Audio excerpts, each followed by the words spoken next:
Of course, 2005, that's a long time ago, 15, 16 years now. Things have changed a lot. What were like, what rinks did you get to play at when you were in New Zealand? I don't remember all the rinks. We played in Auckland, Christchurch, and Queenstown. I remember Queenstown best. I remember that it was still like open and there was no glass and there was mesh and we had a bunch of guys get injured because they went to brace for a hit. And normally you brace for a hit against the glass, but when there's no glass, you're not bracing anything. So you just slam your ribs right into the boards and we had some guys with some fractured ribs and stuff like that out of that. But yeah, Oof. also the fan experience down there in Queenstown was phenomenal. Like it was packed, and I don't know if the low roof, low ceiling kind of amplified that atmosphere, but it was just fantastic. It was probably some of the best hockey atmosphere I've ever played in.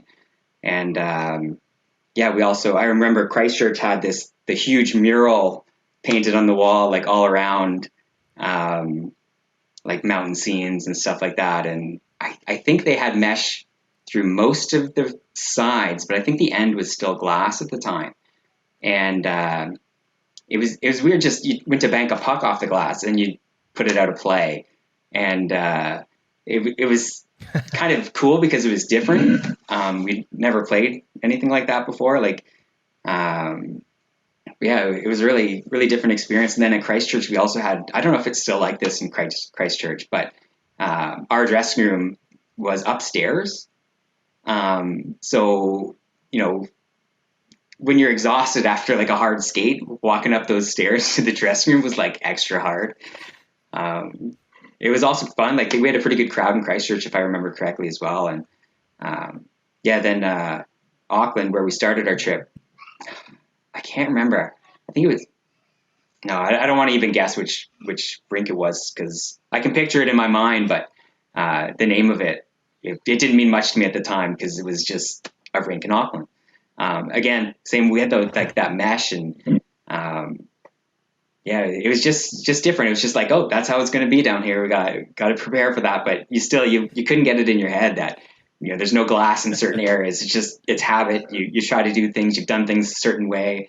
I was in my early 20s at the time, and I started hockey when I was like 5. So since I was 5 years old, back in the day, you were told like you're on your ass off the glass, and there's no glass to put it off of.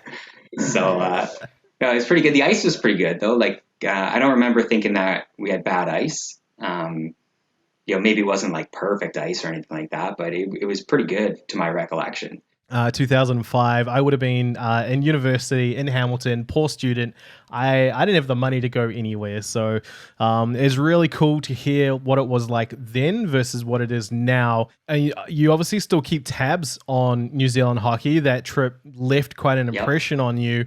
And when you see, say, the Ice Blacks and the Ice Ferns now, or you watch any of the NZHL games, when you see those teams then to what you see now on the live streams, like what do you see? I see like such an increased talent level. Like I think of when I went, I probably could have played. I think it was like the first year of the NZIHL when I was down there, something like that. I probably would have been like a second liner on one of those teams at that time.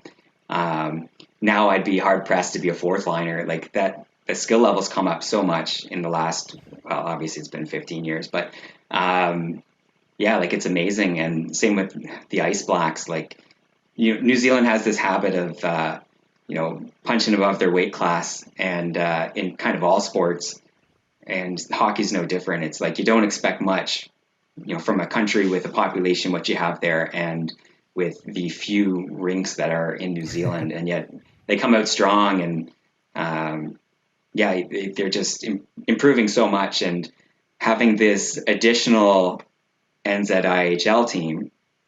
Uh, will be pretty awesome too for helping develop players. I think you might, especially if there's no imports, if they do a season this year, you might see like a quote unquote watered down version for a season or two, but that's going to develop so many players that in the next few years, it's going to be just exponentially better.